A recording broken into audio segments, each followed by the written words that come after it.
जाएगा तो फिर उसी से पढ़ लेंगे। Square loop of wire as length A carries a current I. Compute the magnitude of magnetic field produced at a point on the axis of a loop at a distance x from a center. अब अगर आप इसको imagination के through, मैं इसका solution तो नहीं देने वाला हूँ, बस मैं समझा सकता हूँ और कुछ नहीं। चलिए बड़ा काम आया। ये स्क्वायर लूप है, मतलब ये प्लेट नहीं है, लाइक यू नो वायर है, ये वायर है, ठीक है। यहाँ से करंट जा रहा है, वायर का जो साइड लेंथ है ए है, ये सेंटर है, और सेंटर से एक्स डिस्टेंस पे हर इंडिविजुअल वायर जो है वो क्या करेगा, कंट्रीब्यूट करेगा मैग्नेटिक फील्ड, और उसके थ्रू नेट मैग्नेटिक फील्ड आपको निकालनी है। अब आप ये देखो इमेजिनेशन किस तरह का है। सोल्यूशन तो मैं आपको अभी नहीं दूंगा, मैं चाहता हूँ खुद आप करो, लेकिन फिर भी आप इसकी कम्प्लेक्सिटी को समझने की कोशिश करो। ये देखो पूरा 3D स्ट्रक्चर है, और फिर यहाँ पर समझने की कोशिश करो कि किस लेवल का डायग्राम बनाया गया है और किस तरह से तुमको समझाने की कोशिश की गई है। इसलिए मैं बोल रहा हूँ कि तुमको क्यों इतनी जरूरत होती है इसकी, तुमको खुद भी दिख रही है, करना तुम्हें खुद है। मैं तो इसलिए नहीं दे रहा था कि, मैं बोला था कि तुमको इस तरह के लूप आएंगे कि तुम उलझोगे। खैर ये होमवर्क है आपके लिए, वो मैंने आपको दिया, आपको सोचना है, क्योंकि आप जब नहीं सोचोगे तब तक नहीं हो पाएगा भाई। चलो आगे चलते हैं। Magnetic field due to a circular arc.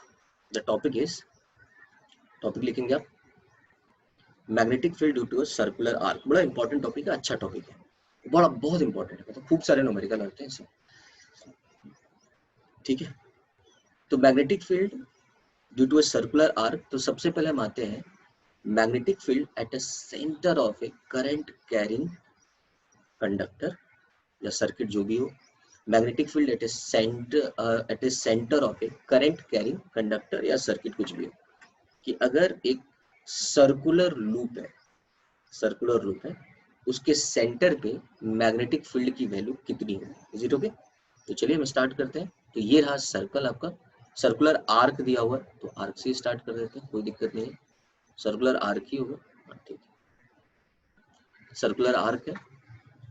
तो चलो यहाँ देखते हैं सर्कुलर आर्क में क्या क्या आता है, एक एक चीज समझाता हूँ आपको फिर।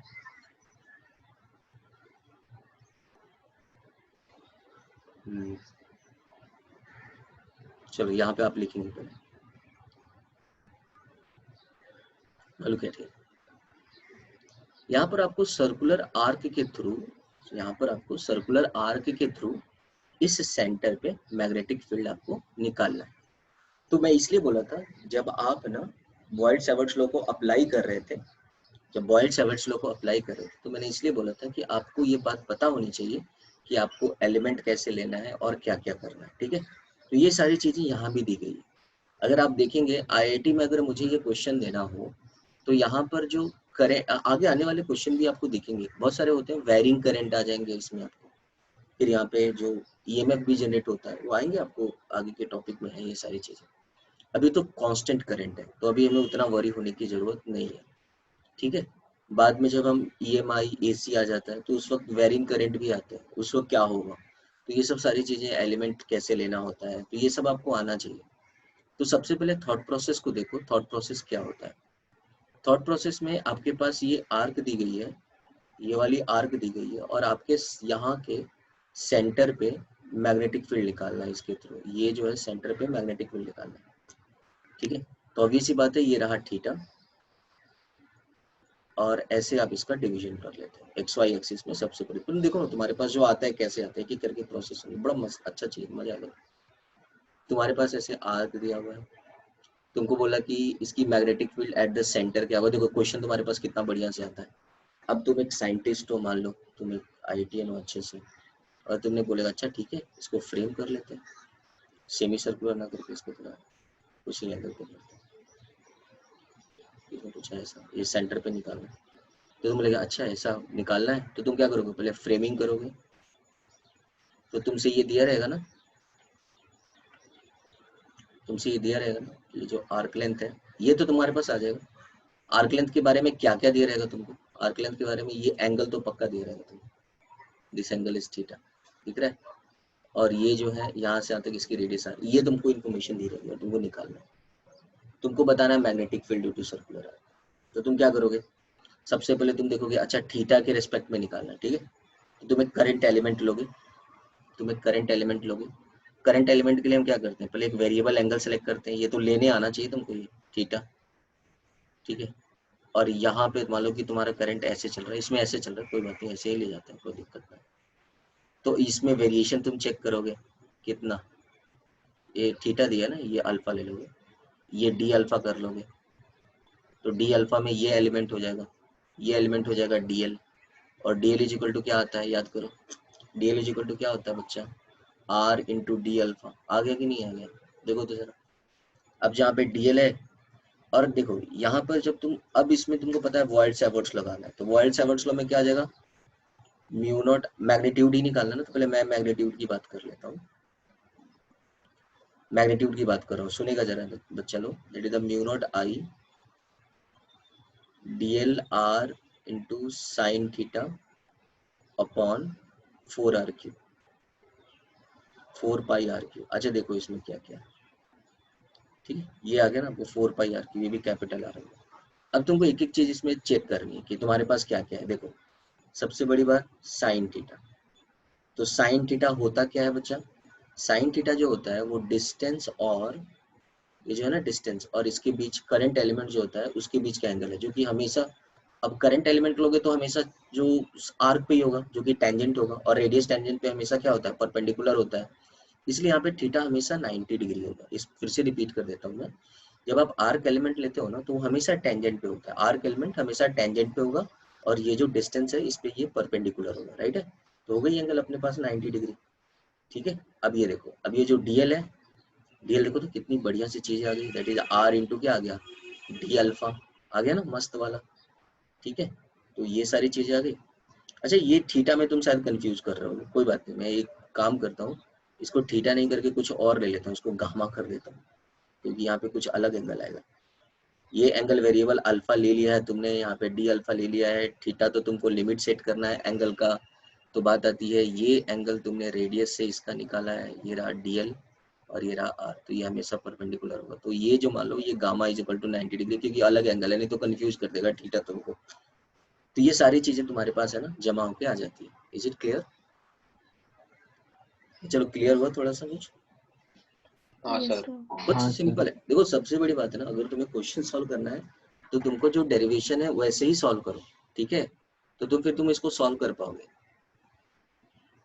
और एक इजी के लिए रिजल्ट याद रख सकते हैं, कॉम्प्लेक्स क्वेश्चन के लिए रिजल्ट कहाँ से याद रखोगे। अब देखो तुम्हारे पास जो चीजें थी वो कैसी थी, now this is r into d alpha, जो जस्ट मैंने आपको बताया, ठीक है। और यहाँ पर आपको, अब आपको इंटीग्रेट, अब देखो जरा सबसे इंपॉर्टेंट बात क्या है, ये तो आर अपन लोग का कांस्टेंट हो जाएगा, ये तो आर अपन लोग का कांस्टेंट हो जाएगा, ये जो आर जो है वो अपने लोग का कांस्टेंट हो जाएगा, इसमें कोई दिक्कत नहीं है। लेकिन ये आर अपने लोग को कांस्टेंट हो गया तो ये कैंसिल भी हो जाएगा, इसमें कोई दिक्कत नहीं है। लेकिन सबसे जो इम्पोर्टेंट आ रहा है ये है अल्फा।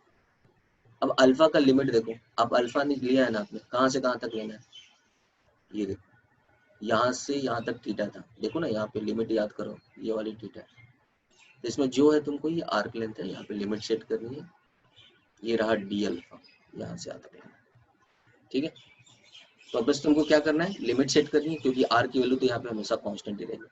और simply you can say that r cancel, यहाँ पे इतना लिख लिए होंगे शायद, आप जरा लिखना है तो लिख लो भाई आप इसमें, mu naught I upon 4 pi r and that is the d alpha, और डी अल्फा आपको कुछ नहीं है, वो आपका एंगल थीटा ही है। चलिए लिख लेंगे आप इसको, लिख लिया है इतना आप लोग, बच्चा लोग लिख लिया है आप लोग, हाँ हाँ सर। पक्का। हाँ मैं फिर से रिपीट करता हूँ, तो आप लोगों ने ये लिख लिया होगा, मैं ये उम्मीद कर रहा हूँ आप लोग से। जी सर। चलो चलो आगे चलते हैं।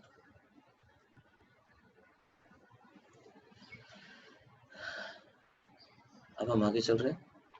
नाउ डी अल्फा, आपको इंटीग्रेशन सेट करना है नेट मैग्नेटिक फील्ड की 0 टू थीटा, अल्फा की वैल्यू आपको 0 टू थीटा, तो जेट B r that is a mu naught I upon 4 pi r, mu naught I into theta upon 4 pi r. ये बहुत सिंपल हो गया, mu naught I upon 4 pi r into mu naught I into theta upon 4 pi r. तो ये जो value हो जाएगी ये मैग्नेटिक फील्ड हो जाएगी ड्यू टू सर्कुलर आर्क।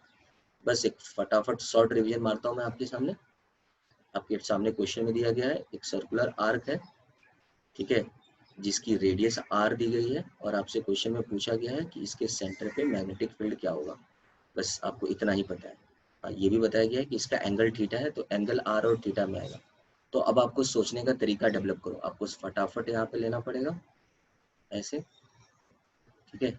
यहाँ पे करंट आई जा रहा है, ये भी दिया रहता है क्योंकि फॉर्मूला में देखो दिया रहेगा, और ये रहा थीटा। तो आपको पता है करंट एलिमेंट यहाँ पे कहीं भी ले लो आइडियल, तो आइडियल लेने के लिए तुमको यहाँ से अल्फा लेना पड़ेगा। और अल्फा देखो, अल्फा इसके रेफरेंस में लिया गया है ना, तो ये अल्फा जहाँ से स्टार्ट करेगा तो अल्फा इज इक्वल टू 0 से स्टार्ट करेगा, और अल्फा जहाँ एंड करेगा तो अल्फा कहाँ पे एंड करेगा, थीटा पे। इसलिए इसकी लिमिट जो है 0 से लेके थीटा तक ली गई है। और डी अल्फा हो गया आपको, ये हो गया डीएल, ये हो गया डीएल, ठीक है। तो ये वाला जो डीएल की वैल्यू होगी that is r into d alpha हो जाएगी। बाकी सारी वैल्यू पुट कर लेना है, वाइल्ड सावर्ट्स लॉ लगा लेना है, mu naught I upon D L R sine gamma बोल देता हूँ यहाँ पे अपॉन आर क्यू, ऐसा करके निकालना है। इस तरह से आपकी चीजें जो हो जाएंगी वो आसान होती चली जाएंगी, ठीक है। चले ना हम लोग आगे। तो इस तरह से जो बी आर्क आया, बी आर्क जो आया उसकी वैल्यू आ गई mu naught I into theta upon 4 pi r, mu naught I into theta upon 4 pi r. ये वैल्यू आपको याद रखनी होती है, तो आप इसको याद रखेंगे, mu naught I into theta upon 4 pi r, mu naught I into theta upon 4 pi r is a magnetic field due to a current carrying circular arc. Okay. So now we can move for next. हम आगे बढ़ते हैं. So if you talk about direction, ठीक है, if you talk about direction there are a lot more other बहुत सारी चीजें हैं. तो सबसे पहले हम बात कर लेते हैं कि अगर ये जो लूप पूरा होता, अगर ये लूप पूरा होता तो क्या होता। अगर ये लूप पूरा होता, ठीक है बच्चा लोग, सबसे बड़ी बात यहाँ पे थीटा तो आपको रेडियन में लेना है, ये तो ठीक है, क्लियर रहेगा आपका। अगर ये आपका लूप पूरा होता तो आपके जो थीटा की वैल्यू होती वो होती 2 पाई रेडियन, राइट। इसका डेरिवेशन का एक और तरीका भी है, वो भी आप चाहो तो कर सकते हो। तो अब आपका सर्कुलर लूप अगर आपका ऐसा होता और आपसे मैं पूछूं यहाँ पर मैग्नेटिक फील्ड की वैल्यू क्या है और करंट जा रहा है ऐसे, आई करंट जा रहा है, तो आप कैसे लिखोगे, बी सर्कुलर के लिए mu naught I into theta की जगह आप लिखेंगे 2 pi upon 4 pi r, 4 pi r. ये 2 पाई से ये 2 कैंसिल होगा। इतना इंपॉर्टेंट फॉर्मूला है ना जिसके बारे में मैं बता ही नहीं सकता। That's why you can say that mu naught I upon 2r. You can say that mu naught I upon 2r. तो B at the center is mu naught I upon 2r. ये बिल्कुल आपको दिमाग में रखना पड़ेगा। B at the center is equal to mu naught I upon 2r due to a circular wire, due to a circular current carrying wire, mu naught I upon 2r. बहुत important है। अच्छा, इसमें सबसे बड़ी बात होती है कि यहाँ पर मैग्नेटिक फील्ड कैसा होगा, ये वाला पार्ट पे मैग्नेटिक फील्ड कैसा होगा, ठीक है। सेंटर पे मैग्नेटिक फील्ड का डायरेक्शन क्या होगा, यहाँ पर आपको राइट हैंड थंब रूल से जाना पड़ता है। देखो जैसे ही कैसा है ना, करंट के डायरेक्शन में जब आप फिंगर को रैप करते हो, करंट के डायरेक्शन में फिंगर को रैप करते हो, तो यहाँ पर जो मैग्नेटिक फील्ड आती है, करंट के डायरेक्शन में जो फिंगर को रैप करते हो, तो जो मैग्नेटिक फील्ड आएगी, कौन सा है ये, एंटी क्लॉकवाइज है ना कि क्लॉकवाइज है, ये क्लॉकवाइज है कि जो तुम्हारे ये लिखा हुआ है तुम्हारे स्क्रीन पे, ये जो आई है वो क्लॉकवाइज है कि एंटी क्लॉकवाइज है, मुझे इतना तो बता दो। ये क्लॉकवाइज है, और जब क्लॉकवाइज जब रैप करते हो तो थंब इनसाइड जाता है, ठीक है। तो this is the inside the plane, ठीक है। तो मैं यहाँ पे लिख देता हूँ, यहाँ पे दिस इज क्लॉकवाइज और जब वो इनसाइड द प्लेन जाता है तो उसको हम ऐसे क्रॉस से शो करते हैं। पता है शायद आपको ये हाँ सर। क्रॉस से हाँ शो करते सर। हैं, ये आता है माइनस के हाँ। कैप। ठीक है, और अगर वही चीज अगर आपको एंटी क्लॉकवाइज चला जाए बच्चा, वही प्लस चीज अगर आपको, तो ये इसको हम डॉट से शो करते हैं और इसको हम बोलते हैं बच्चा प्लस के कैप। ठीक है, राइट। तो अब जैसे कि अगर इसको मैं डायरेक्शन के साथ लिखूं तो यहाँ पे वेक्टर लिखूंगा, और जब ये वेक्टर लिखूंगा तो यहाँ पे लिखूंगा माइनस के कैप। ठीक है, अगर ये क्लॉकवाइज चलता तो इसकी वैल्यू जो है प्लस के कैप लिखते हैं। तो this is all about that how we have to define the direction, और थीटा इज इन रेडियन। इसमें एक बड़ी इंपॉर्टेंट बात होती है, वो मैं आपको बता देता हूँ, नंबर ऑफ लूप्स की। अच्छा नहीं, इसके अलावा भी एक और इम्पोर्टेंट बात होती है, वो भी मैं आपको बता देता हूँ। सबसे ज्यादा जो इम्पोर्टेंट है, जैसे आप कोई सर्कुलर लूप लेते हो, जैसे मान लो कि कोई सर्कुलर लूप, तो मेरे पास कितना है सर्कुलर, चलो ठीक है इसी को बना लेता हूँ। मान लो ये सर्कुलर लूप है, ठीक है, ये सर्कुलर लूप जो आपको दिख रहा है, ये सर्कुलर लूप दिख रहा होगा आपको मेरे हेडफोन से। ठीक है, ये वाला, ये जो सर्कुलर लूप है, ये बड़ा ही इंटरेस्टिंग है, ये थोड़ा देखना, बड़ा अच्छा लगेगा तुमको, मतलब अच्छा लगेगा, जरूर अच्छा लगेगा तुमको। ये जो तुम्हारा जो सर्कुलर लूप है, इस सर्कुलर लूप में मान लो कि करंट चल रहा है क्लॉकवाइज, ठीक है, तो इसके कारण जो मैग्नेटिक फील्ड क्रिएट होता है ना, तो अब तुम थंब को ऐसे रैप करते हो, क्योंकि करंट जो है ये सर्कुलर लूप में चल रहा है, ये बड़ा इंपॉर्टेंट है, ध्यान देना। तो थंब को ऐसे रैप करोगे ना, तो ये थंब जो है लाइक इनसाइड या आउटसाइड आएगा, लाइक दिस। ये तुम्हारी मैग्नेटिक फील्ड हो गई, ये तुम्हारी मैग्नेटिक फील्ड होगी। तो बात आती है कि सर ये जो डायरेक्शन, इसको विजुअलाइज कैसे करो, ये मैग्नेटिक फील्ड का डायरेक्शन, इसका मतलब क्या हुआ। देखो, अगर मैं बोलूं कि इसमें एक, ये बाद में पढ़ना भी है, जब पढ़ोगे ना पोल स्ट्रेंथ और ये सब पढ़ोगे तो उसमें आएगा। तुम्हारे पास मतलब ये सोचो कि ये जो लूप है वो एक ऐसे बार मैग्नेट की तरह बिहेव कर रहा है, जो ऐसे रखा हुआ है जेड एक्सिस में। बार मैग्नेट तुमने देखा होगा, खेला होगा बचपन में। तो अगर एक्स वाई एक्सिस में अगर कोई करंट कैरिंग वायर अगर इस तरह से इसमें करंट जा रहा है, तो उसका जो सेंटर पे जो बिहेव है, ये जो सेंटर है, सेंटर पे जो बिहेव है एक ऐसे बार मैग्नेट की तरह है, जिससे तुम बचपन में खेले होगे, वो वैसे ही बिहेव करेगा बार मैग्नेट की तरह। इमेजिनेशन के लिए तुम्हारे दिमाग में डाल रहा हूँ कि आखिर इसका मतलब क्या है। बात आई समझ में मैं क्या बोल रहा हूँ, ठीक है। हाँ मतलब सर। ये जो लूप होगा, ये एक बार मैग्नेट के इक्विवेलेंट होगा, क्योंकि इसकी जो नेट मैग्नेटिक फील्ड है सबकी सब सेंटर पे आ रही है। बड़ा अच्छा है और बहुत ही इंटरेस्टिंग चीज है ये। वो बाद में आप पढ़ेंगे भी उसको, थोड़ा सा यूज भी है, जब आप नेचुरल मैग्नेट पढ़ते हो तो जब हम ये बताते हैं कि हाँ भाई, ये आप चाहो तो एक बार मैग्नेट ले सकते हो, अगर आपको उतना ही स्ट्रेंथ का कुछ और लेना है तो एक सर्कुलर लूप ले लो, इतने रेडियस का, इतने इतना करंट दौड़ा दो, तो आपको समझ में आ जाएगा कि वो भी उसी तरह से बिहेव करेगा। अच्छा, दूसरी इंटरेस्टिंग बात, अगर लूप तुम्हारा सर्कुलर है तो तुम्हारी मैग्नेटिक फील्ड आएगी स्ट्रेट। जैसे अभी तुमने देखा, ये लूप तुम्हारा सर्कुलर है, ये लूप तुम्हारा सर्कुलर है, तो मैग्नेटिक फील्ड आई स्ट्रेट, ये रही मैग्नेटिक फील्ड जो कि जेड एक्सिस के लिए।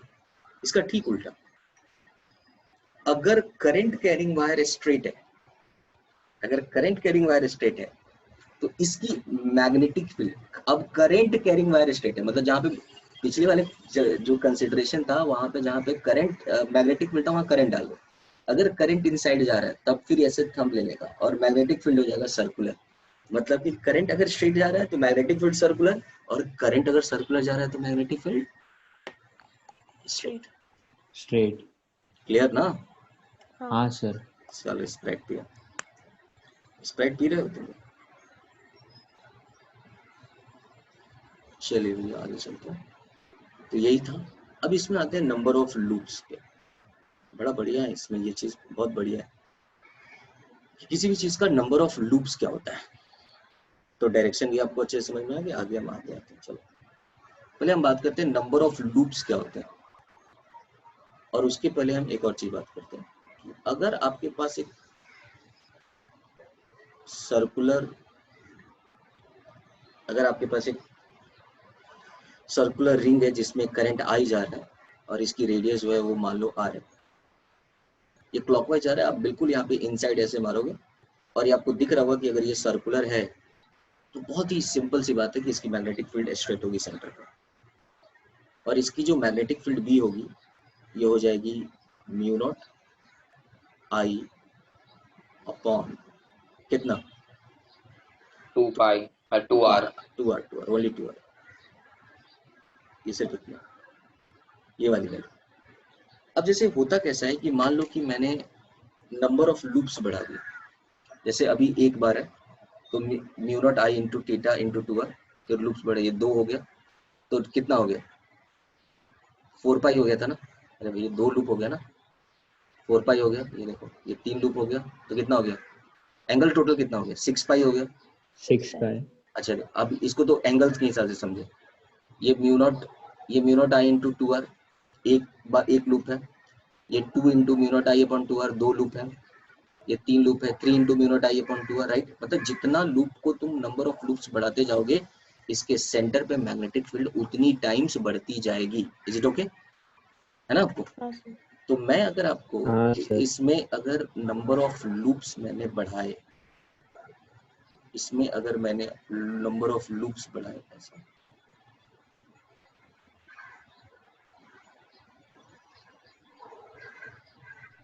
सेंटर पे नंबर ऑफ लूप्स ऐसे मैं बढ़ा रहा हूँ सपोज, राइट। तो आप ये बोलोगे कि इसके पास और करंट तो सब में आ ही जा रहा है और सबकी रेडियस सेम ही, अभी सेम है, बाद में वेरिएबल भी आता है। तो अब यहाँ पे जो बी नेट होगा that is number of loops, मान लो कि that is N capital N into mu naught into I upon 2r। ये डायरेक्टली इसलिए मल्टीप्लाई हो जाता है, ये डायरेक्टली इसलिए मल्टीप्लाई हो जाता है कि हर एक का मैग्नेटिक फील्ड सेम ही डायरेक्शन में आ गया, तो मैग्नेटिक फील्ड वेक्टर है सब में एक ही साथ जुड़ जाता है, डायरेक्टली जुड़ जाता है क्योंकि सेम डायरेक्शन में और सेम मैग्नीट्यूड, तो इसलिए एन टाइम्स मैग्नीफाइड हो जाता है, इसलिए बात है। अब किसी भी चीज का नंबर ऑफ लूप्स क्या होता है, सबसे पहले ये देखो नंबर ऑफ लूप्स, ये बचपन से ही तुमने पढ़े हो, number of loops is equal to angle, जो टोटल एंगल बनता है थीटा अपॉन 2 पाई। अब जैसे थीटा का मतलब क्या हुआ, जैसे एक सिंगल बार मूव किया है तो एंगल कितना बना 2 पाई, तो 2 पाई कैंसिल हो जाएगा और बचेगा सिर्फ mu naught I upon 2r जो कि आपको यहाँ दिख रहा है। अगर दो बार लूप, अगर 2 लूप है तो 2 लूप में एंगल कितना बनेगा बच्चा लोग, 2 लूप में एंगल कितना बनेगा बच्चा लोग, 2 लूप में एंगल कितना बनेगा 4 पाई। 4 पाई बनेगा, बिल्कुल 4 पाई बनेगा। तो n, तो आपने इसलिए तो n is equal to 2 4 pi upon 2 pi, तो 2 आ जाता है, इसलिए 2 से मल्टीप्लाई हो गया, 3 लूप्स हो गए तो 6 पाई हो जाएगा, तो 6 पाई अपॉन 2 पाई 3 लूप्स हो गए। तो इसलिए ये वाली जो फॉर्मूला है ना ये बड़ा इंपॉर्टेंट है लूप के हिसाब से। So B net is equal to n, that is the number of loops into mu naught I upon 2r। अब इसको मैं आर्क वाले फॉर्मूला पे लेके सॉल्व करने की कोशिश करता हूँ और कुछ डिफाइन करने की आपको कोशिश करता हूँ। देखो ये तो बात समझ में आती है, लूप का मतलब सिर्फ डायरेक्टली कंप्लीटेड नहीं होता है। ये देखो ये आर्क हुआ, अब इससे मैं अभी जो किया था, थोड़ी देर पहले जो किया था ये आर्क का फॉर्मूला निकाला था और आर्क के फॉर्मूला से मैंने सर्कल का फॉर्मूला निकाल के दिया आपको। अब मैं थोड़ा वाइस वर्सा करता हूँ, ये रहा आर्क का फॉर्मूला, सॉरी ये रहा सर्कल वाला formula n into mu naught I upon 2r, और इससे मैं आर्क का फॉर्मूला निकालता हूँ। अब इसके कारण मैग्नेटिक फील्ड जो सेंटर पे आएगा दैट इज, इसकी लूप n लिखो, n into mu naught I upon 2r। अब इम्पोर्टेंट पार्ट यहाँ पे ये आ जाता है कि यहाँ पे कि ये जो पार्ट है ये थीटा एंगल है, तो इसकी जो लूप हो जाएगी थीटा अपॉन 2 पाई जो जस्ट आपने लिखा, और यही जो फॉर्मूला है जो आपने थोड़ी देर पहले डेराइव किया था mu naught I into theta upon 4 pi r. तो आप इसको लूप के हिसाब से भी सोच सकते हो। नहीं समझा मैंने क्या बोला? समझा सर। अरे भैया अगर इसमें थीटा है, ये आर्क का थीटा एंगल है, तो इसका जो नंबर ऑफ लूप, जैसे देखो अगर मान लो ये 45 डिग्री होता, थीटा 45 डिग्री होता, तो लूप कितना होता है इसमें, नंबर ऑफ लूप्स कितने होते हैं 1/4, नंबर ऑफ लूप्स कितने होते हैं 1/4, तो टोटल जितना 45 डिग्री में नहीं, नंबर 45 डिग्री है ना, sorry 90 degree, I am sorry 90 degree रहता, मान लो कि ये जो है थीटा 90 डिग्री हो जाता, तो कितना होता है टोटल 90 डिग्री, टोटल सर्कल का कितना होता है 1/4 होता है। तो इसकी जो मैग्नेटिक फील्ड होगी एक टोटल सर्कुलर लूप जितना आएगा उसका 1/4 होगा, इसलिए आप देखो 1/4 हो जाएगा यहाँ पे। अगर मान लो 45 डिग्री हुआ तो 45 डिग्री में क्या हो जाएगा 1/8 हो जाएगा, अरे है ना, हाँ 45 डिग्री में 1/8 हो जाएगा। 60 डिग्री में देख लो 60 अपॉन 2 पाई, 60 अपॉन 3 1/6 हो जाएगा। तो इस तरह से आप वो चीज़ों को है ना आराम से आप डिफाइन कर सकते हो और समझ सकते हो। तो चलिए हम थोड़ा आगे चलते हैं, यहाँ पे हम काफ़ी ज़्यादा देर स्पेंड कर चुके हैं। क्या है कि ये टॉपिक बड़ा इंपॉर्टेंट है। यहाँ पे देखेंगे अभी आपने सर्कुलर लूप के लिए निकाला। इन जनरल बी आर्क की जो वैल्यू होती है theta upon 2 pi is the number of turns, theta upon 2 pi is the for example if you have 2 turns theta is equal to 4 pi, just I just write in thumb rules आपको। ये अब आते हैं example में। चलो बच्चा लोग बिना टाइम वेस्ट किए हुए जरा मजबूती से लगो तो जरा तुम लोग, बिना टाइम वेस्ट किए मजबूती से लगो तो।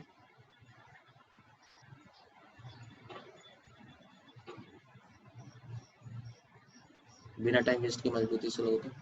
Calculate the magnetic field at O for a segment. एक काम करना है, ये पूरा अंग्रेजी नहीं लिखो, इसमें बहुत ही सिंपल सा तरीका है क्वेश्चन लिखने का। ये डायग्राम बना लो और यहाँ पे लिख दो B naught O is equal to 1। यही क्वेश्चन है, इतना अंग्रेजी लिखने की जरूरत नहीं। चलो बहुत सिंपल है, देखते हैं तुमसे बन पाता है नहीं। क्या लग रहा है बना पाओगे?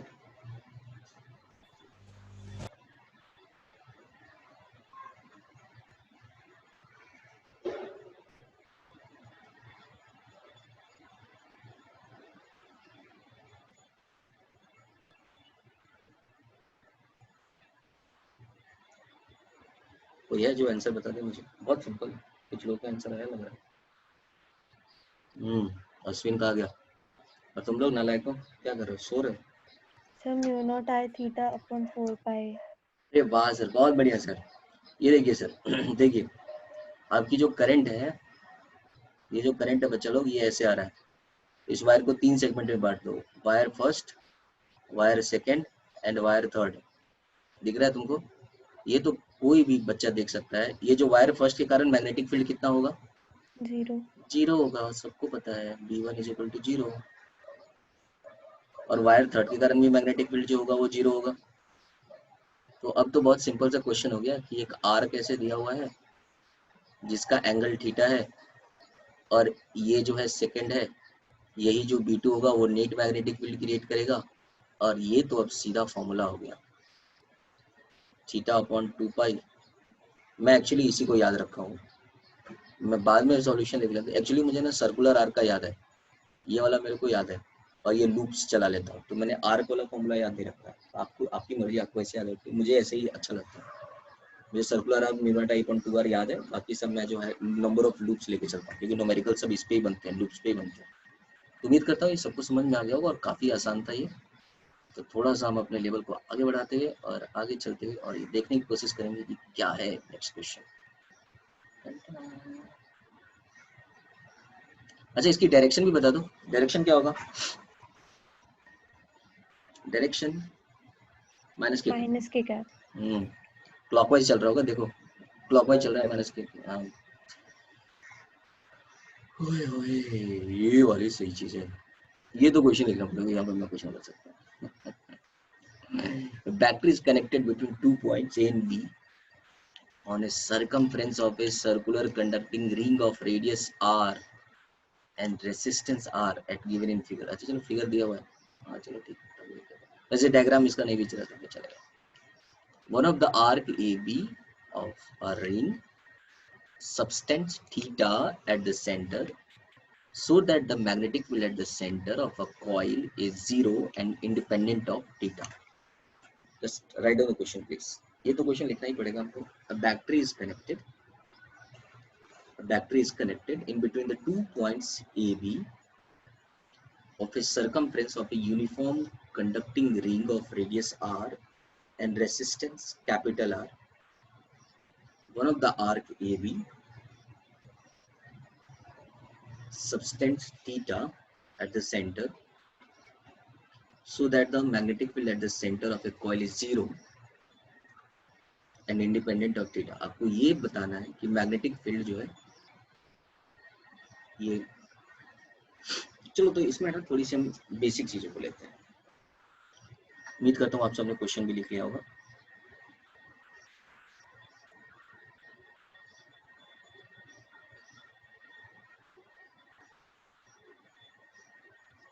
तो आपके बाकी फ्रेंड्स लेक्चर अटेंड नहीं करते हैं बच्चा लोग? क्यों सोए रहते हैं लोग? प्रणय प्रणय भार्गव अटेंड करता है कि नहीं करता है, ये बताओ पहले। प्रणय, क्या प्रणय नाम का नालायक है यहाँ पे? सॉरी सर, वो थोड़ा रात में तबीयत खराब हो गई थी तो लेट सोया था बहुत। किस बीमारी को लग गया तू? सर थोड़े दिन से मेरे को गैस्ट्रिक अटैक आ रहे हैं, 1 हफ्ते से। अच्छा, गैस को लग गया तू? हाँ तो इन क्या बात है, बेचारा गैस से।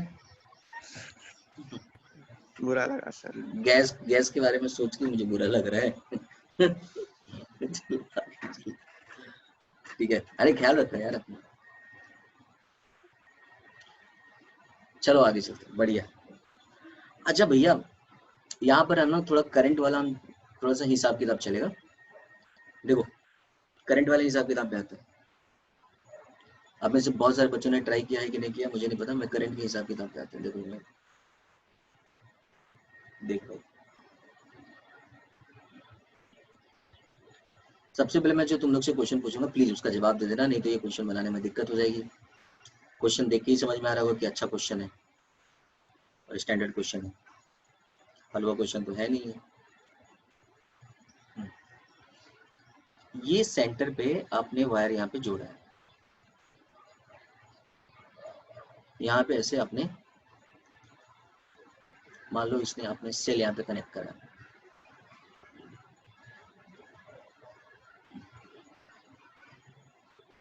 ऐसे सेल कनेक्ट करा, तो करंट आएगा यहाँ पे ये वाली पॉइंट पे ए, और फिर ये वाली 2 पॉइंट हो गई बी। अच्छा बताओ ये जो कॉम्बिनेशन है ये सीरीज है कि पैरेलल है? मुझे बस इतना बता दो। पैरेलल। पैरेलल है, वेरी गुड। ये रहा, ये 2 करंट जाएगा यहाँ, ये करंट यहाँ पर आएगा और ये करंट यहाँ पर आएगा, और ये रहा एंगल थीटा, और ये हो जाएगा पैरेलल। अब देखेंगे जरा ध्यान देना, इसमें दिया क्या क्या है। इसमें दिया ये है, इसकी जो टोटल रेसिस्टेंस है ना भाई, इसकी जो टोटल रेसिस्टेंस है वो आर है। ये पूरा सर्कल का रेसिस्टेंस आर है, ठीक है। तो आपका जो लेंथ, सर्कल का लेंथ कितना होता है? 2 पाई आर, मान लो एल मान लेता हूँ, चलेगा ना? एल ही 2 पाई आर है, 2 पाई आर होता है, इज इक्वल टू हो गया आपकी, इस वजह से इसकी रेसिस्टेंस जो है वो आर हो गई है, पक्की बात है। और आपको पता है भैया, आपको ये भी बात पता है कि जो रेसिस्टेंस की रेशियो होती है, अब मान लो कि 2 लूप है तुम्हारे पास, ये लूप फर्स्ट है और ये लूप सेकंड है, 2 लूप है, इस दोनों की लेंथ अलग अलग है, आपको भी दिख रहा होगा। दोनों लूप की लेंथ जो है आपको अलग अलग दिख रही है ना यार? देखो ना, इसका लेंथ क्या है, इसका लेंथ कम है, उसका लेंथ ज्यादा है। तो जो लेंथ का जो रेशियो है वही रेशियो इनके रेसिस्टेंस का रेशियो होगा, बोलो हाँ या ना? हाँ सर। वही ठीक है, जो लेंथ का रेशियो होगा वही उनके रेसिस्टेंस का रेशियो होगा, और जो रेसिस्टेंस का रेशियो होगा, अच्छा एल इज इक्वल टू क्या होता है, किसी को पता है एल इज इक्वल टू क्या होता है? थीटा नहीं मतलब L is equal to r into theta होता है, कभी पढ़ा है नहीं ऐसा? L is equal to r theta, right. तो इसका मतलब है कि जिसका थीटा ज्यादा है, तो can we say that theta upon, एक एंगल थीटा है तो दूसरा एंगल कितना है? 2 pi minus theta, like this. ये वाली वैल्यू आप अपने पास रख लीजिए, ये आपको काम आने वाली है। लेट दिस इक्वेशन फर्स्ट, ये आपको आ गया थीटा एंड 2 थीटा में इसकी रेसिस्टेंस। अच्छा एक और बात बता दूं, मैंने जहां तक सुना है कि जो थीटा का रेशियो होता है वो रेशियो करंट के रेशियो का इनवर्स होता है, सॉरी जो रेसिस्टेंस का रेशियो होता है वो करंट के रेशियो का इनवर्स होता है। तो मान लो कि यहाँ से करंट I1 जा रहा है और यहाँ से करंट I2 जा रहा है, तो क्या मैं ऐसे नहीं लिख सकता हूँ this is I2 by I1? नहीं लिख सकता हूँ क्या ऐसा? मैं लिख सकते हैं बिल्कुल लिख सकते हैं, हाँ बिल्कुल लिख सकते हैं I2 और I1। तो इन सभी जो इतनी जो मैंने बवाल मचा रखी है यहाँ से यहाँ तक, ये तो देखो यहाँ से मुझे करंट का रेशियो आ गया, तो आ गया आपको करंट का रेशियो। अब मैं एक एक करके इसको सेगमेंट बाय सेगमेंट अलग करता हूँ, फिर सॉल्यूशन करूँगा। जीरो होने के पीछे अब तुम्हारे पास देखो, मैं इतने वाले पार्ट को इरेज करता हूँ और मैं थोड़ा सा अलग करके ले चलता हूँ। ये वाला पार्ट मैं इरेज करता हूँ, ठीक है, पूरा इरेज किया मैंने। अब आप जरा गौर से देखो, आपके पास है ना दो आर्क बने हुए हैं। एक आर्क अलग अलग कर रहा हूँ मैं इसको, एक आर्क में करंट I1 आ रहा है और ये वाली पॉइंट है, और दूसरा जो आर्क है मैं अलग कलर से लेता हूँ।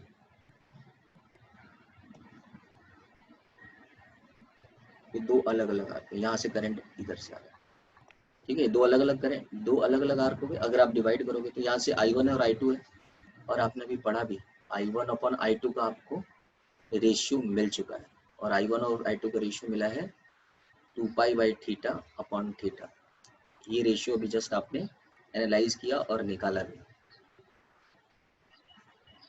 आप यहाँ से करंट चाहो तो निकाल सकते हो। देखो ये वाला जो आर्क है जो कि थीटा एंगल पे है, मान लो इसके कारण मैग्नेटिक फील्ड इनसाइड जाएगा कि आउटसाइड जाएगा?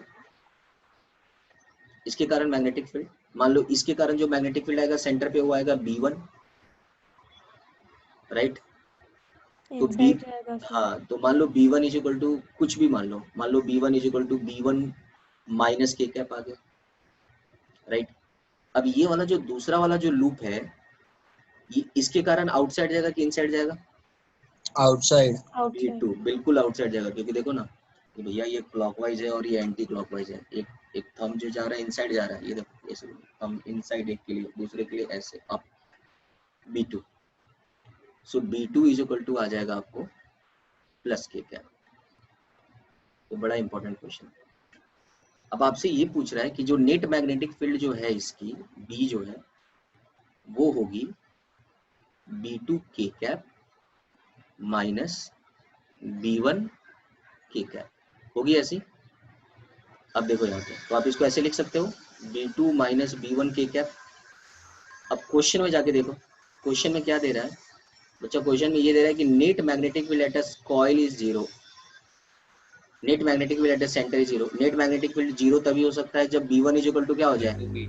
B2 हो जाए, है ना? अब B1 और B2 आपको निकालना है। अब एक एक आर्क के बारे में सोचो कि आर्क के बारे में, अब एक एक आर्क के बारे में सोचो। अब मतलब अब B1 और B2 निकालना है, ठीक है? तो चलो हम एक एक आर्क के बारे में सोचते हैं कि B1 और B2 कैसे निकाला जाए। भाई इरेज हो जाए यार, मतलब इतना क्या गुस्सा है। बढ़िया से समझोगे, ये सब क्वेश्चन काफी स्टैंडर्ड क्वेश्चंस होते हैं। आप देखेंगे अपनी बुक में भी, एचसी वर्मा की बुक में भी देखेंगे, ये सब क्वेश्चन एकदम लास्ट में दिए गए हैं, और लास्ट के क्वेश्चन का आपको मतलब पता ही है कि क्या देता है, ठीक है? ये सब एकदम लास्ट वाले क्वेश्चन है उसको। Now look at here. अब आप देखो, अगर आपको इस लूप के थ्रू B1 निकालना है तो कैसे निकालेगा बच्चा? इस लूप के थ्रू क्या पढ़ा था? थीटा अपॉन 2 पाई, ऐसा पढ़ा है तुमने? ऐसा into mu naught into I1, mu naught into I1 upon क्या पढ़ा है? 2 पाई आर, 2 पाई। ठीक है, ये आ गया। वैसे ही हम B2 की वैल्यू निकालेंगे। व्हाट इज B2 बच्चा? What is B2? B2 की वैल्यू कितनी हो जाएगी? थीटा अपॉन, नहीं बोलेगा, गुस्सा हो गया तुम्हें, theta upon 2 pi into mu naught into I2, उससे I2 करंट जा रहा था ना बच्चा, इंटू 2 पाई आर। आ गया ऐसा? आया कि नहीं आया? बोल दो हाँ, तो बोल दो। हाँ सर। बढ़िया। अब आपको B1 मिल गया, अब आपको B2 मिल गया। B1 बाई B2 निकाल लें, अगर आप बोलते हो तो B1 बाई B2 निकाल लें, एक बार चेक कर लें B1 बाई B2 निकाल के। चलो तो जरा B1 बाई B2 निकालते हैं, जरा देखो तो क्या आता है B1 बाई B2 निकालने पे। B1 की वैल्यू कितनी आई है बच्चा? Theta upon 2 pi mu naught I1 upon 2 pi r. अच्छा, अब B2 निकाल लेते हैं। B2 जो आएगा theta upon 2 pi by minus theta, कुछ उल्टा लिखा है शायद मैंने यहाँ पे। ये वाला B2 की वैल्यू शायद मैंने उल्टा लिख दिया ना सर, तो गड़बड़ की B2, ये वाली वैल्यू मैंने देख लिया करो यार, ये सब कुछ दिखता है तो बता दो। V2 हो जाएगा 2 pi by minus theta upon 2 पाई। मैं बोल रहा हूँ अलग कैसे आ रहा है, ये दूसरी वाली लूप है भैया, ये इस वाले लूप का है। देखो देखो देखो, ये इस वाले लूप का है, ये एंगल 2 पाई माइनस थीटा और करंट I2 है।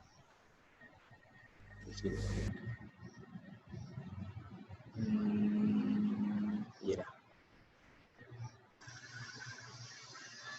ये दूसरी वाली लूप के लिए लिख रहा हूँ। दूसरे वाले लूप के लिए लिखेंगे 2 pi minus theta upon 2 pi into mu naught into I2 upon 2 pi r. 2 pi r ये कैंसिल हो जाएगा, म्यू नॉट कैंसिल हो जाएगा। और क्या क्या जा रहा है,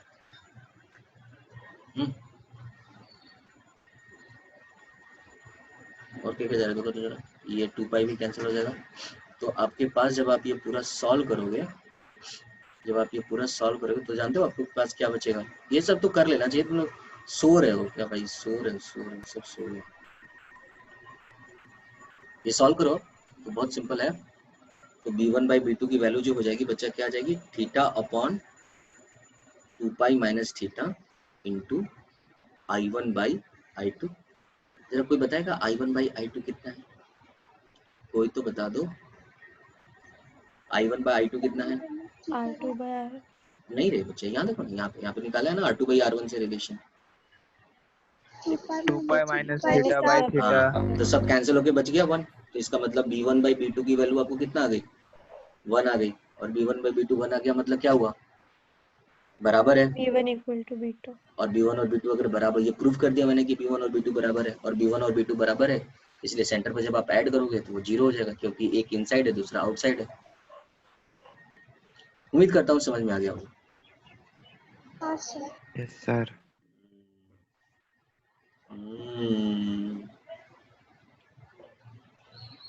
हाँ अरे देखो, सबसे बड़ी बात है, तुम I1 की वैल्यू निकाल लो, फिर I2 की वैल्यू निकाल लो, फिर उसको सॉल्व करो, बिल्कुल कर सकते हो, कोई दिक्कत नहीं है उसमें, I1 और I2 की वैल्यू निकाल के। लेकिन ये काफी इजी पड़ता है, ये जो तुमको तरीका बताया ना, वो तुमको क्या है ना, एग्जाम में जब तुम सॉल्व करते हो ना, तुमसे फटाफट बन जाता है। I1 और I2 का रेशियो जो हो, तो तुमको ऐसे सीधा आ जाएगा ना। दो आर्क है और दोनों आर्क के कारण मैग्नेटिक फील्ड सेंटर पे इंडिपेंडेंट ऑफ थीटा प्रूफ करना है या जीरो प्रूफ करना है, तुमको निकालना है। बहुत सिंपल वे में क्या हो जाएगा कि एक आर्क लिया, दूसरा आर्क लिया, दोनों की लेंथ अलग अलग है, तो लेंथ का जो रेशियो होगा L1 अपॉन L2, वो जो रेजिस्टेंस का रेशियो होगा, और रेजिस्टेंस का रेशियो करंट के रेशियो का उल्टा होगा, और वो एंगल के हिसाब से निकाल लिया। एक का करंट पता है, दूसरे का करंट पता है, डायरेक्टली रेशियो निकालो और वैल्यू सब्स्टिट्यूट कर लो और आंसर आ जाएगा। तो इसलिए काफी आसान पड़ता है इस तरह से। वैसे होमवर्क आपका क्या है, इस क्वेश्चन में होमवर्क ये है कि मैंने तो थोड़ा तिगड़म बिड़ाया इसमें और b1 b2 का रेशियो निकाला। आपको वैसे नहीं करना है, आपको करना है इससे एक्चुअल करंट की वैल्यू निकालनी है R के टर्म में। तो I1 निकालना है R के टर्म में, क्योंकि R भी दिया हुआ है, ठीक है, और I1 निकालना है, I2 निकालना है, और सारी वैल्यू सब्स्टिट्यूट करके, कैपिटल R और स्मॉल r, सारी वैल्यू सब्स्टिट्यूट करके आपको बताना है कि b1 और b2 बराबर है। ये आपका होमवर्क है। क्वेश्चन नहीं आया समझ में मैंने क्या बोला, नहीं आया समझ में भैया। आपके पास एक वेरिएबल रेजिस्टेंस R दी गई है, ठीक है, और उसके हिसाब से आपको करंट I लेकर जाना है, यहाँ से I1 निकालना है और I2 निकालना है, पूरा रेजिस्टेंस के साथ, पूरे इज्जत के साथ, और आपको प्रूफ करना है कि Q जो है आपका b1 और b2 बराबर है। मैंने तो यहाँ पे b1 b2 बराबर करने के लिए सीधा रेशियो का फंडा लिया और सॉल्व कर लिया। तो चलिए यहाँ पर बिल्कुल वैसे ही किया है, आप देखेंगे R1 R2 बराबर होता है।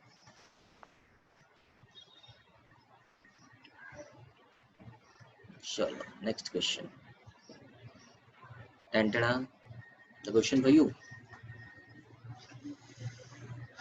In a thin insulated wire forms a plane spiral of, यहाँ पर इसी ये क्वेश्चन मेरे लिए वजह बनी कि क्यों मैं नंबर ऑफ टर्न्स याद रखा। चलो, a thin insulated wire, question लिखेंगे आप, a thin insulated wire form a plane spiral of n is equal to 100 turns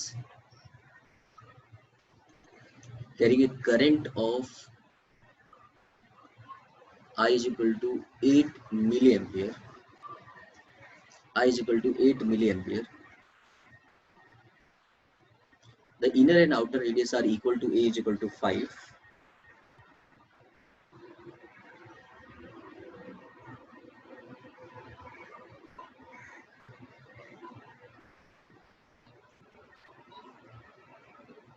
And b is equal to 10. Find the magnetic induction at the center of the spiral.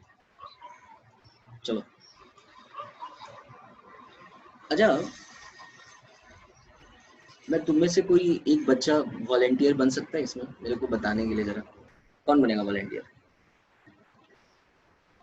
चलो कोई तो ready नहीं है, but मैं ही volunteer बन जाता हूँ। भाई एक बात बताओ, इस क्वेश्चन में मैं सॉल्यूशन बता दूंगा, तुम्हारा कोई बेनिफिट होने वाला नहीं है इसमें। मैंने तुमसे कुछ पूछना है कि ये पूछना ये है कि इस क्वेश्चन को तुम कैसे एनालाइज करोगे, क्या करोगे, क्या चेंज हो रहा है, ये स्पाइरल क्या है, किस फंक्शन में लेकर जाएंगे।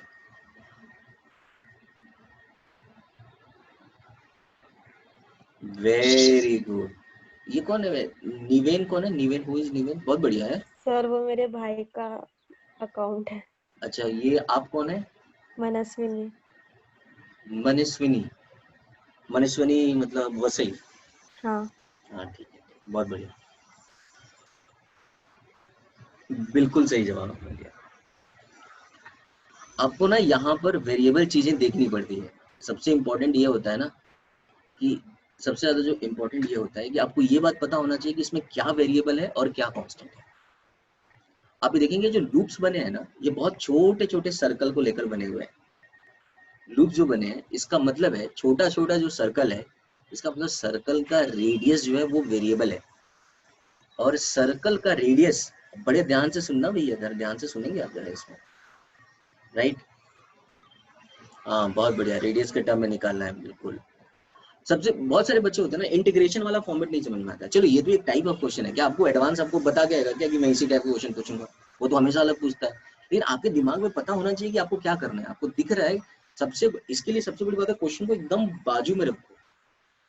क्वेश्चन नॉर्मली एनालाइज करो कि व्हाट इज हैपनिंग। तुम्हारे जो लूप्स बने हुए हैं, वो जो लूप बना है बहुत छोटे छोटे ऐसे सर्कल को लेके बना हुआ है जिसकी रेडियस धीरे धीरे बढ़ रही है। इसका सीधा सा मतलब हुआ कि इसका रेडियस वेरिएबल है और इंटीग्रेशन हमारा रेडियस के रेस्पेक्ट में करना होगा। उम्मीद करता हूँ ये बात तो जरूर समझ में आ गई है, करेक्ट ना? अब बात आती है रेडियस वेरिएबल है, मतलब कि रेडियस वेरिएबल है, इसका मतलब क्या हुआ, इसको ध्यान से समझो। अगर मेरी रेडियस वेरिएबल है तो मैंने यहाँ पे मान लो छोटा सा एक रेडियस ले लिया, वेरिएबल रेडियस ले लिया r। लूँ मैं ऐसे वेरिएबल रेडियस, क्योंकि रेडियस तो वेरिएबल है, ठीक है। और r पे मैं क्या करता हूँ, एक dr सेगमेंट का एक बहुत ही छोटा सा लूप बनाता हूँ r सेगमेंट में, ये वाला। तो ये वाला आ जाएगा dr यहाँ से यहाँ तक, ये वाला लूप बना है। इसमें से इसको अलग करना है थोड़ा सा,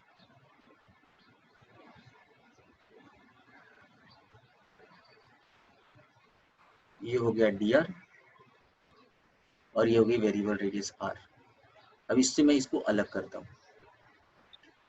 अलग जब करोगे तो कहानी कुछ ऐसे बनती है मेरे दोस्त।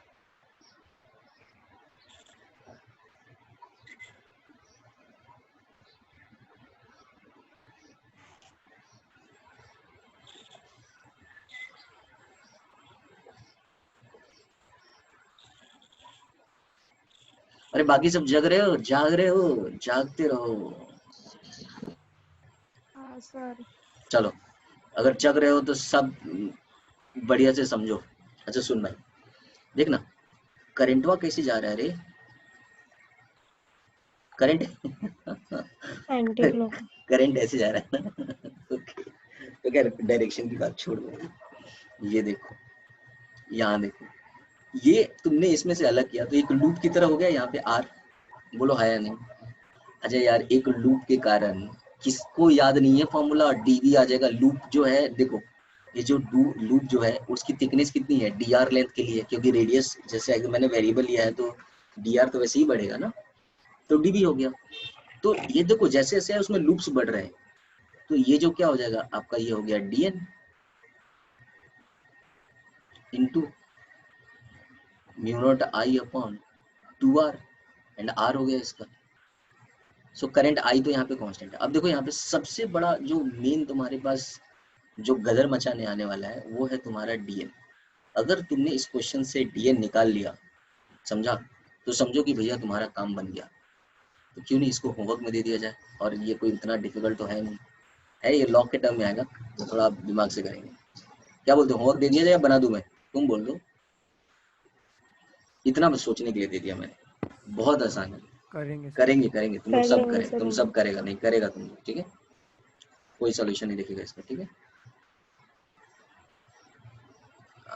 ये हुई ना बात, ये हुई ना क्वेश्चन, ये हुई ना बात, ये है ना क्वेश्चन।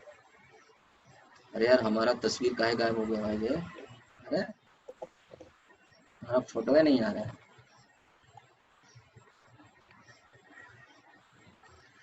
चलो भैया,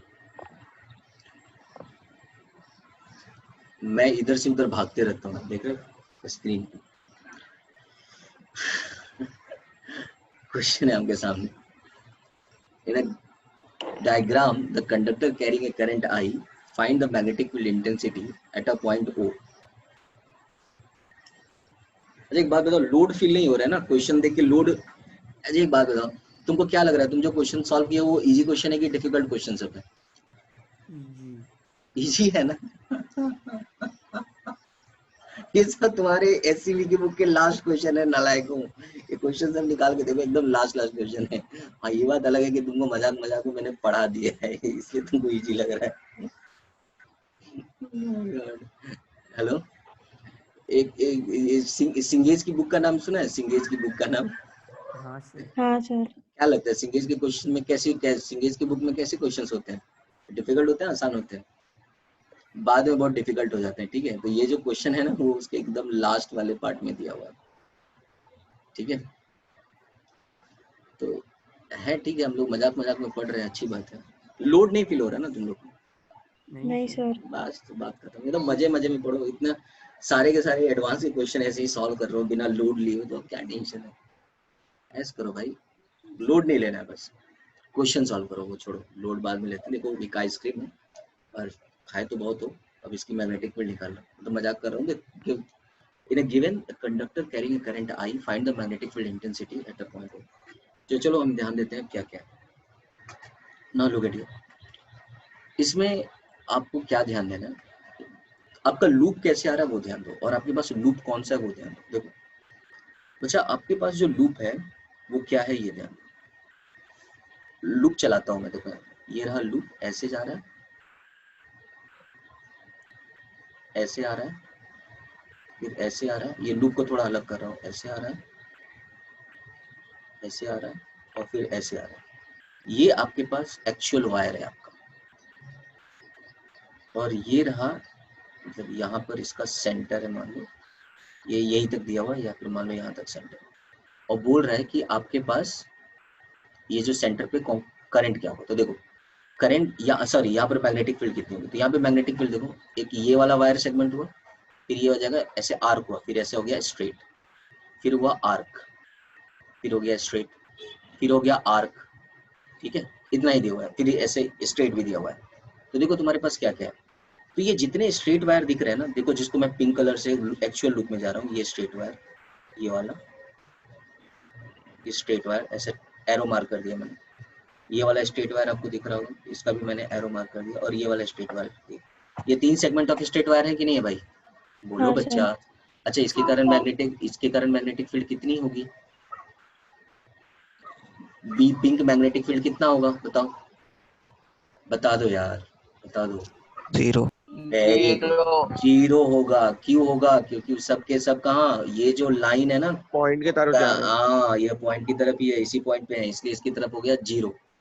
अब अपन लोग को कुछ काम बाकी नहीं है। अब अपन लोग का जो काम बाकी है वो सिर्फ क्या है कि आर्क के थ्रू अपने आप को मैग्नेटिक फील्ड निकालिए, और कुछ नहीं करना है। तो ये 3 के कारण तो मैग्नेटिक फील्ड हो गया 0।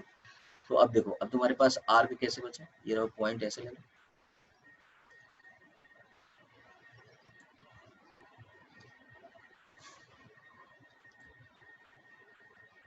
देखो तुम्हारे पास आर्क होंगे, ये आर्क 1, ये आर्क 2, और ये आर्क 3, राइट। ये देखो करंट का डायरेक्शन दे दो, और यहाँ पर जो दूसरे कलर से बना दो मैं, ये वाली कलर है, इसके कारण तो मैग्नेटिक फील्ड 0 आ गया था, इसलिए मैंने इसकी कलर ही चेंज कर दिया। तो अपने लोग के पास 3 मैग्नेटिक, एक ये फर्स्ट आर्क के कारण मैग्नेटिक फील्ड आएगा, सेकेंड आर्क के कारण मैग्नेटिक फील्ड आएगा, और थर्ड आर्क के कारण मैग्नेटिक फील्ड आएगा। जो फर्स्ट आर्क है इसकी रेडियस होगी, बहुत सारे बच्चों ने सॉल्व भी कर लिया, बहुत बढ़िया। कभी कभी तो मन खुश कर देते हो, बहुत बढ़िया। ये देखो ये जो हो गया इसका 2r हो गया, और इसकी रेडियस हो गई 3r हो गई। तो एक एक आर्क से सलट लें। तो चलो हम आर्क से सलटते हैं। b1 की वैल्यू कितनी हो जाएगी बच्चा? b1 देखो ये कैसा है, क्लॉकवाइज की एंटी क्लॉकवाइज? बता ले यार। क्लॉकवाइज। Clockwise, very good. तो सबका वेक्टर के साथ देना, theta upon 2 pi, that is the number of loops. मैं बिल्कुल ऐसे ही याद रखता हूँ, मैं खुद बोलूंगा तुम भी ऐसे ही याद रखो। That is mu naught, current तो सब में सेम है, दैट इज आई अपॉन कितना हो जाएगा 2r, 2 इंटू आर की वैल्यू इसकी 3r हो जाएगी। तो ये आ गई b1 अपने को, और ये हो गया माइनस k कैप। अब अपन लोग निकालेंगे b2 को अलग कलर से निकालो, सब कलर अलग अलग कर लेते हैं, यही तो फायदा है जूम में, कलर अलग अलग कर लो। b2 देखो, b2 का भी एंगल जो है वो थीटा ही है, क्योंकि सारे के सारे एंगल थीटा ही है। थीटा अपॉन 2 पाई, कोई दिक्कत ना होगा किसी को लिखने में, upon mu naught I upon 2r लिख लो यहाँ पे, कोई दिक्कत नहीं होगा किसी को लिखने में, सबको समझ में आ गया होगा 2r। और इसका जो, अच्छा 2 का डायरेक्शन कैसा है? एंटी क्लॉकवाइज, इसलिए होगा एंटी क्लॉकवाइज। प्लस के क्या है बस। फिर अब इतना अगर कर ही लिए हो बाबा जी के नाम पे, तो एक थर्ड भी कर लो, b3 थीटा अपॉन 2 पाई, ये हो गई बाबा जी के नाम पे, म्यू नॉट आई अपॉन, ये हो गया r। और ये कैसा दिख रहा है? क्लॉकवाइज दिख रहा है, इसलिए हो गया माइनस के क्या, बड़े प्यार से। और सबका b निकाल लो नेट। तो जो सबका जब b निकालोगे तो एक बात कॉमन आएगी तुमको, देखते हैं क्या कॉमन आने वाली है। कौन सा कलर से लिखूं मैं, कंफ्यूज हो गया, कलर कौन सा? सो b इज इक्वल टू आया mu naught I upon mu naught I into theta upon 2 पाई, ये आया अपने पास। और ये देखो ये इसकी वैल्यू है -1/6 प्लस ये वाली वैल्यू देखो प्लस 3 लिख लो, 6 लिखूंगी, 6 है -1/6, और ये जो हो जाएगा 2 इंटू 2r है ना, तो ये 2r हो जाएगा, 1 + 1/4 एंड +1 सॉरी -1 इंटू के है। बोलो ये नहीं आएगा तुमको? आएगा तुमको? को बोलो तो एक बार और समझा दो, ऐसा कोई दिक्कत नहीं है मुझे समझाने में, ऐसा कोई सर। दिक्कत? समझा दूं क्या फिर से? हाँ सर। फिर से समझा दूं? फिर से समझा दूं ना बच्चा?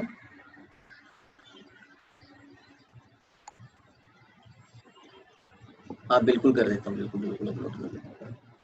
चलिए मैं बच्चों को थोड़ा इसमें कंफ्यूजन हो गया, कोई डाउट नहीं, एकदम मतलब गंदा कुछ नहीं, एकदम घटिया वाला कुछ, छोटा type.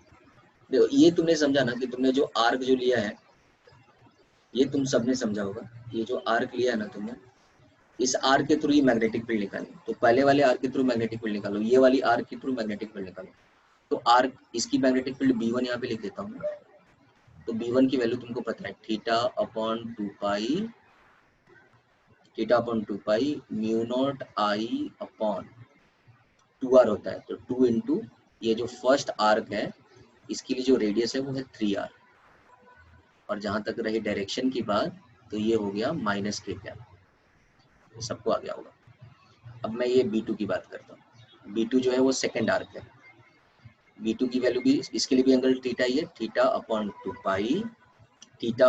Pi mu naught I upon 2 into second जो लूप है उसकी जो रेडियस है, सेकेंड लूप की रेडियस देखो यहाँ से यहाँ तक 2r दिखेगा तुमको, इंटू 2r।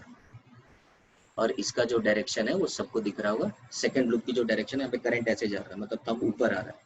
थंब ऊपर आने का मतलब होता है दैट इज द प्लस के कैप, ये रहा। और ये अपन लोग के पास आया फर्स्ट लूप, तो फर्स्ट लूप पे आ गया b1, और b1 की वैल्यू होगी थीटा अपॉन 2 पाई सबकी रेडियस अलग अलग हो रही है। सो आ गया म्यू नॉट, करंट तो सब में सेम ही है, ये दिया ही है क्वेश्चन में 2r, क्योंकि फर्स्ट लूप की रेडियस r ही है और ये जो हो जाएगा माइनस के है। अब आपको नेट मैग्नेटिक फील्ड निकालनी है, तो सबकी मैग्नेटिक फील्ड जोड़ लो और मुझे लगता है ये काम में तो तुम माहिर ही होगे। B1 plus B2 plus B3 ये आप ऐड कर लो खुद से, तो आपको वैल्यू आ जाएगी। उम्मीद करता हूँ आप सबको समझ में आ गया होगा। हाँ वैल्यू सर। निकाल लेंगे आप।